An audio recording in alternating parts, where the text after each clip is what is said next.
Hello, hello, hello, friends. Today is another trying Dubai Chewy Chocolate by Kylie.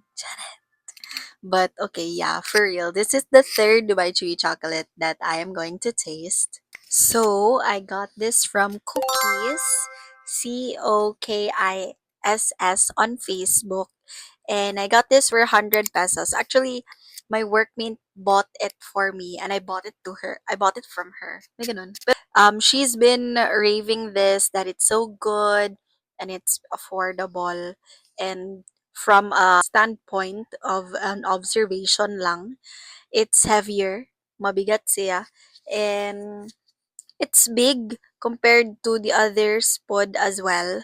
But I guess the second Dubai Chewy chocolate that I tried is bigger. So this is like the medium size of it. And yeah, we're going to spread it out na. I'm gonna clip it because it's serious mode. Chat. I'm gonna try to spread it if like makaya siya. I flat it out. Super kay share ko lang ganina naman siya sa Ziploc. And then like nag-ana ko sa iya ha pauli like gikan sa hospital because I came from work from night shift. Nagkaginani ko sa iya ha kadto na kauli ko sa balay. Dedication, commitments, pursuit, chess. Okay.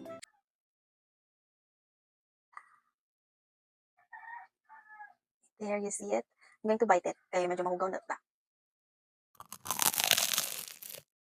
Look at it. So green.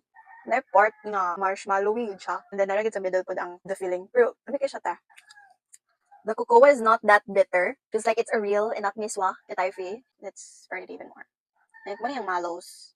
Puno pod bitaw siya ang iyahang filling. For its price, I could say that it's worth it na.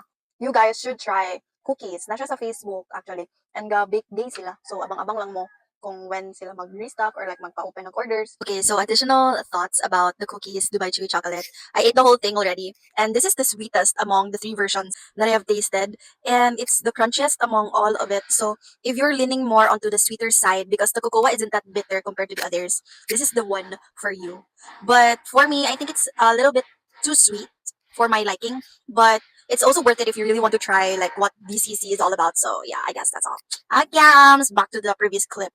Okay, see you in the next one. Bye.